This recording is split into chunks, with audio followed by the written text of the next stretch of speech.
Hello everyone. Thank you for your time. The Parsha begins, it was the 8th day, the day of the dedication of the tabernacle, and Moshe tells Aaron, the Kohen Gadol, the high priest, come closer, kravel mizbeach, come close to the altar to offer your sin offering on behalf of the entire nation.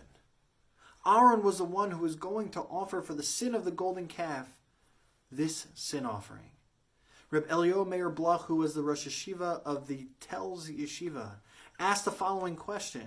If this was a sin offering for atonement for the entire nation, why didn't Aaron do it in front of the entire nation? Why was it just Moshe telling Aaron, you come close, you offer the sacrifice, and then that will atone for everybody else? When it was indeed for their sin in entirety, they should have been there as well, or it at least should have been in front of them. And he answers as follows.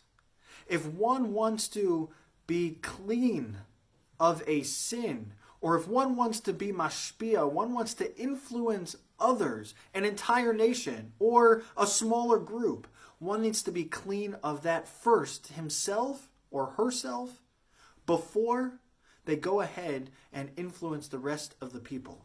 Aaron first needed to be clean of the sin himself for the sin of the golden calf before he went ahead and atoned for everybody else.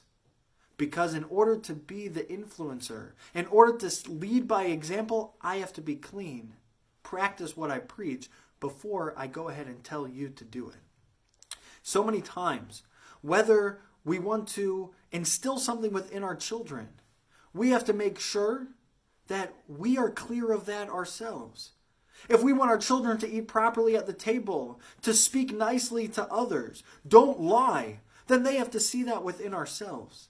If we are a boss of a company and we want our staff, our co-workers, to hold themselves to a standard, act a certain way, then we have to show them this is how to act.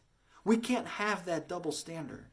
Same with our spouse, any type of relationship, anytime we want to influence others, we first have to make sure that we are clean of that ourselves, that we act accordingly, and then and only then can we lead by example where others can see, this is how you are supposed to act.